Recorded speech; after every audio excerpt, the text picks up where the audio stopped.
Assalamualaikum warahmatullahi wabarakatuh. Kami dari kelompok 6 yang beranggotakan saya sendiri Nurul Fadila, Fizati Miftah Yuna Khairul Luksi, Wildan Ali Wijaya, Wiyang Abiyu Hadiri Saputra, dan Sofaina Kotrun Nada akan mempresentasikan makalah yang berjudul Berpikir. Di sini kita akan membahas mengenai definisi berpikir, jenis, pola, dan tipe berpikir, proses berpikir, teori berpikir, dan pengaruh berpikir. Untuk lebih detailnya, simak video ini sampai selesai. Untuk yang pertama, kita akan membahas mengenai definisi berpikir yang akan disampaikan oleh saya sendiri. Definisi berpikir. Berpikir adalah memberikan gambaran adanya sesuatu yang ada pada diri seseorang, sesuatu yang merupakan tenaga yang dibangun oleh unsur-unsur dalam diri seseorang untuk melakukan aktivitas. Pengertian berpikir secara umum adalah aktivitas mental atau intelektual yang melibatkan kesadaran dan subjektivitas individu. Hal ini dapat mengarah pada sesuatu yang berupa tindakan atau ide-ide atau pengaturan ide. Berpikir juga mendasari segala tindakan manusia dan interaksinya. Assalamualaikum warahmatullahi wabarakatuh. Saya Fizati Miftah Yuna Khairul Luksi. Di sini saya akan melanjutkan materi tentang jenis, tipe, dan pola berpikir. Jenis, pola, dan tipe berpikir. Yang pertama, ada jenis berpikir. Ada beberapa jenis dan tipe berpikir. Morgan membagi menjadi dua jenis berpikir, yaitu berpikir secara autistik dan berpikir secara langsung. Berpikir secara autistik atau autistic thinking yaitu suatu proses berpikir yang sangat pribadi menggunakan simbol-simbol dengan makna sangat pribadi. Contohnya adalah mimpi. Berpikir secara langsung atau directed thinking adalah berpikir untuk memecahkan masalah. Yang kedua, ada pola berpikir. Menurut Kartini Kartono, ada 6 pola berpikir, yaitu berpikir secara kognitif, yang berarti berpikir dalam dimensi ruang, waktu, tempat tertentu. Kemudian berpikir abstrak, yaitu berpikir dalam ketidakberhinggaan, sebab bisa dibesarkan atau disempurnakan keluasannya. Yang ketiga ada berpikir klasikatoris, yaitu berpikir mengenai klasifikasi atau pengaturan menurut kelas-kelas tingkat tertentu. Kemudian ada berpikir analogis, yaitu berpikir untuk mencari hubungan antar peristiwa atas dasar kemiripannya. Kemudian ada berpikir ilmiah, yaitu berpikir dalam hubungan yang luas, dengan pengertian yang lebih kompleks yang disertai pembuktian-pembuktiannya. Yang terakhir ada berpikir pendek, yaitu lawan dari berpikir ilmiah yang terjadi secara lebih cepat, lebih dangkal, dan seringkali tidak logis. Tipe berpikir. De Bono mengemukakan dua tipe berpikir, yaitu berpikir secara vertikal atau konvergen. Berpikir secara vertikal adalah tipe berpikir tradisional dan generatif yang bersifat logis dan matematis dengan mengumpulkan informasi yang relevan. Yang kedua, berpikir secara lateral. Berpikir secara lateral adalah tipe berpikir selektif dan kreatif yang menggunakan informasi bukan hanya untuk kepentingan berpikir, tetapi juga untuk hasil, dan dapat menggunakan informasi yang tidak relevan atau boleh salah dalam beberapa tahapan untuk mencapai pemecahan yang tepat. Lebih jelasnya, berpikir vertikal atau konvergen, berpikir ini bersumber dari fungsi belahan otak kiri yang merupakan cara berpikir vertikal, rasional, metodis analitis, dan linier, dan menuju pada suatu kesimpulan tertentu.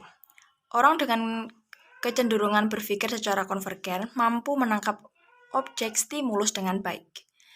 Banyak membutuhkan fakta yang real untuk membuat suatu kesimpulan. Lebih mementingkan struktur dan kepastian, serta menggunakan bahasa dan logika dalam berpikir. Kemudian, yang terakhir berpikir lateral atau divergen. Cara berpikir ini seseorang yang lebih didominasi oleh berfungsinya belahan otak kanan. Berpikir lateral menyangkut pemikiran sekitar atau yang menyimpang dari pusat persoalan. Berpikir divergen adalah berpikir kreatif, berpikir untuk memberikan bermacam kemungkinan jawaban berdasarkan informasi yang diberikan dengan penekanan pada kuantitas, keragaman, dan originalitas jawaban. Berpikir divergen mampu menangkap objek secara keseluruhan dengan baik, tapi kurang mampu menangkap detail objek bersangkutan. Terima kasih. Lanjut ke penjelasan berpikir konvergen dan divergen. Dengan demikian dapat dinyatakan bahwa cara berpikir konvergen secara umum memiliki karakteristik sebagai berikut: vertikal, konvergen, sistematis struktur, logis rasional empiris, dependen, dan teramalkan. Dengan demikian dapat dinyatakan bahwa cara berpikir divergen secara umum memiliki karakteristik lateral, artinya memandang sesuatu persoalan dari beberapa sisi. Divergen menyebar ke berbagai arah untuk menemukan banyak jawaban. Holistik sistematik bersifat menyeluruh, global, intuitif, imajinatif, independen, dan tidak teramalkan.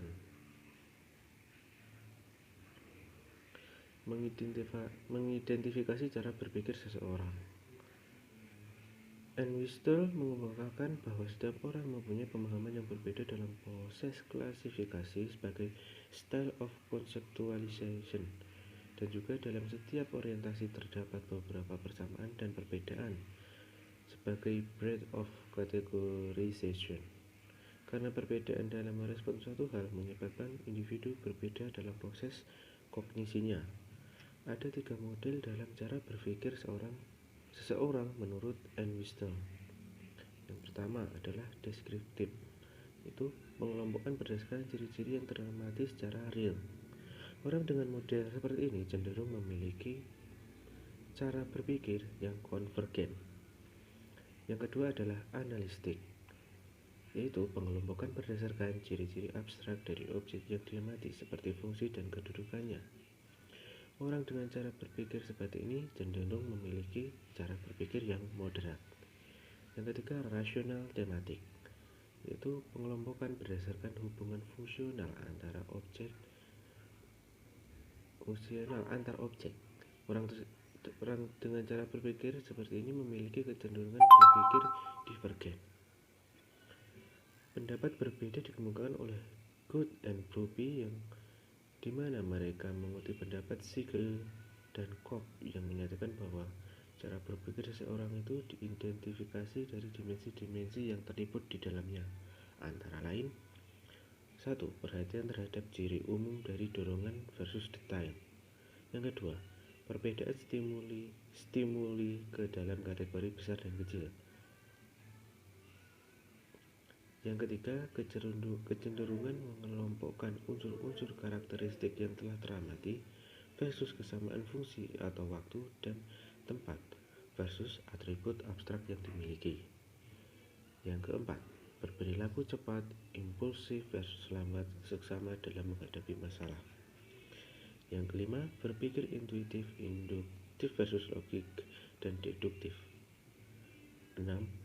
Perkenalkan, nama saya Wiyang Abi Wadiri Saputra, akan melanjutkan materi yang disampaikan oleh teman saya, yaitu tentang mengidentifikasi cara berpikir seseorang dan proses berpikir.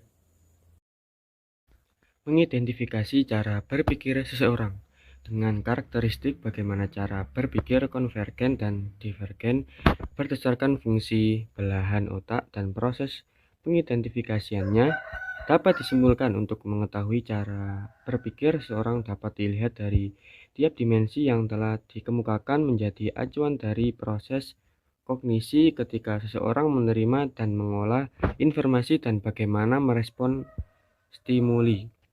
Adapun cara yang dimaksud adalah sebagai berikut. Yang pertama, orientasi perhatian. Bagaimana individu mengarahkan perhatian suatu objek atau stimuli dengan kecenderungan bersifat global, sistematik, dan menekan pada keseluruhan atau totalitas atau cenderung lebih bersifat detail, sistematik, dan dengan menekankan pada ciri spesifik suatu objek. Yang kedua, pola diskriminasi pembedaan. Bagaimana individu melakukan pengelompokan dan kategorisasi terhadap suatu objek. Apakah cenderung mengklarifikasi objek dalam konteks yang lebih luas dalam konteks hubungan fungsional dengan lebih menekankan pada ciri atribut abstrak atau cenderung mengkategori suatu objek ke dalam konteks yang lebih spesifik atau lebih sempit dalam ciri atribut real yang teramati.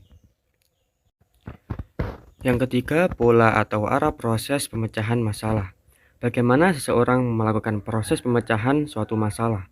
Apakah cenderung dilihat dari beberapa sisi, secara tidak teratur, melompat-lompat, dan menyebar ke berbagai arah untuk menghasilkan banyak kemungkinan jawaban yang tidak teramalkan?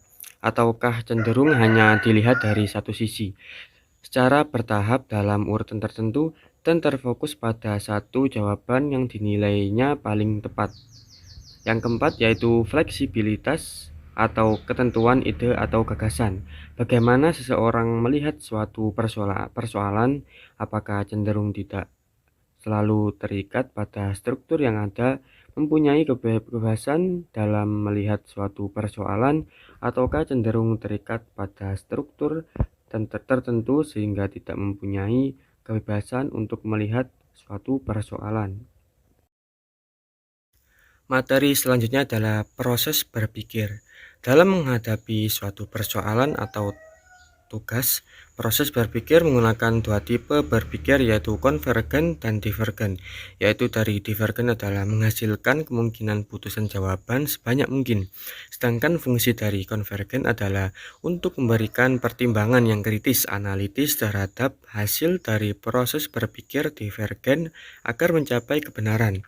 Pada fase pertama, proses berpikir dibutuhkan fungsi divergen untuk menghasilkan berbagai kemungkinan, gagasan, atau jawaban yang ada. Dengan melibatkan proses intuisi dalam fungsi pertama ini akan memberikan banyak gagasan atau jawaban suatu persoalan sehingga dapat dianalisis secara tepat. Fase kedua, proses berpikir menggunakan fungsi konvergen, yaitu kritik analitik dengan melakukan evaluasi terhadap gagasan atau jawaban yang telah ada, yang selanjutnya diaplikasikan dalam bentuk ide yang sesuai dengan suatu persoalan. Semua proses ini disebut higher order thinking karena melibatkan dua fungsi berpikir yaitu divergen dan konvergen untuk menghasilkan pemikiran yang kritis, logis, objektif, dan mempunyai kebenaran substansi. Proses berpikir dapat mengalami hambatan-hambatan dalam menghadapi suatu persoalan. Walgito berpendapat ada dua kemungkinan hambatan dalam proses berpikir, yaitu data yang dimiliki kurang lengkap, dan kedua, adanya pertentangan data antara satu dengan yang lain. Saya Sofena Kotrunada akan melanjutkan materi yang berisi teori tentang berpikir dan pengaruh berpikir pada belajar. Teori tentang berpikir. Ada 3 pendekatan teoritis yang digunakan dalam kajian tentang berpikir dan pemecahan masalah. Yang pertama adalah teori stimulus respon. Teori stimulus respon memandang bahwa berpikir didasarkan atas proses asosiatif. Berpikir dipandang sebagai tingkah laku trial and error yang tidak terlihat, sama seperti tingkah laku trial and error yang terlihat dalam menghadapi berbagai situasi belajar individu yang belajar melakukan kegiatan melalui proses trial and error dalam rangka memilih respon yang tepat bagi stimulus tertentu.